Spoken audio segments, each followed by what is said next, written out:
Next जो statement है हमारा वो है डिसजंक्शन। तो डिसजंक्शन में कनेक्टिव वर्ड जो है, ये डिसजंक्शन में कनेक्टिव वर्ड जो है, डेफिनेशन ये टेक्स्ट बुक में इस तरह से दी गई है कि if two statements are combined by using the logical connective or, तो और जो है वो कनेक्टिव वर्ड है। लास्ट वीडियो में हमने देखा था कि एंड कनेक्टिव वर्ड है। तो अगर यहाँ पर दो सेंटेंस और से कनेक्टेड हैं तो वो स्टेटमेंट होता है disjunction. The statement is called as disjunction. और P और Q अगर दो सेंटेंस हम कंसिडर कर लेते हैं तो उसको लिखते हैं P और Q, और इसे डिनोट किया जाता है इस सिंबल से, और इसे रीड करते हैं P और Q। ठीक है, तो यहाँ पर हम एक एग्जाम्पल ले लेते हैं, पर्टिकुलर एग्जाम्पल दो सेंटेंस का जो कनेक्टेड है बाय R से। तो 3 इज एन ऑड नंबर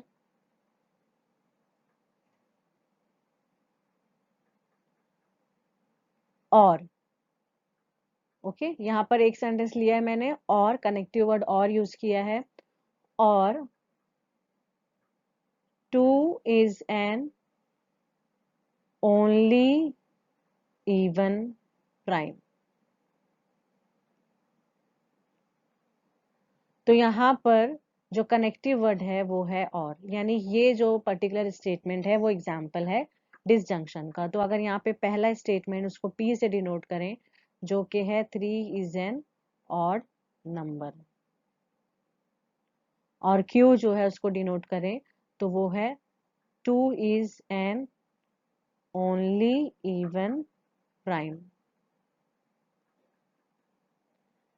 ठीक है, इसको डिनोट करते हैं P और Q से। तो यहाँ पर इसमें भी ये सूरत होगी कि अगर दोनों स्टेटमेंट ट्रू हैं तो पूरे कंप्लीट स्टेटमेंट की ट्रुथ वैल्यू क्या होगी, और अगर दोनों फॉल्स हैं तब क्या होगा, या एक ट्रू है एक ट्रुथ वैल्यू फॉल्स है तब क्या होगी। तो उसके लिए हमको ये टेबल याद करना पड़ेगा, ट्रुथ टेबल डिसजंक्शन का। ट्रुथ टेबल फॉर डिसजंक्शन में अगर देखें तो चार केसेस हैं, चार केसेस वापस से वैसे ही हैं दोनों।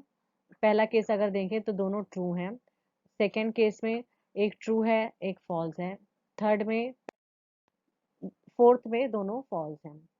तो अगर देखेंगे पहले तीन कंडीशन में आंसर ट्रू है, लास्ट कंडीशन में आंसर फॉल्स है। तो लास्ट कंडीशन कौन सी है, जब दोनों फॉल्स हैं।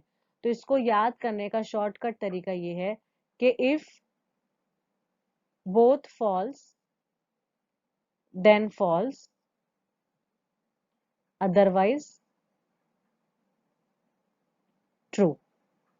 ठीक है, क्योंकि यहाँ पर सिर्फ फोर्थ कंडीशन में फॉल्स है, बाकी सारी कंडीशन में ट्रू है। यानी अगर दोनों ट्रू स्टेटमेंट रहता है तब भी ट्रू है, एक ट्रू रहेगा फॉल्स रहेगा तब भी आंसर ट्रू मिलेगा। बस दोनों अगर फॉल्स हैं तो आंसर फॉल्स होगा। तो हम ये याद कर सकते हैं कि if both false then false otherwise true. यहाँ पर एक पर्टिकुलर एग्जांपल ले लेते हैं। अगर कोई सेंटेंस का suppose 3 is an even number और 4 is a multiple of 2।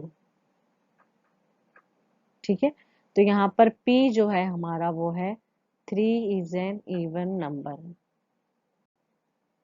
और Q जो है वो है 4 is a multiple of 2। तो और कनेक्टिव वर्ड है और, तो अब यहाँ देखें 3 is an even number ये तो फॉल्स है, और 4 इज अ मल्टीपल ऑफ 2 तो ये ट्रू है ट्रूथ वैल्यू इसकी। यानी ये कौन से केस में आ गया, थर्ड केस में आ गया।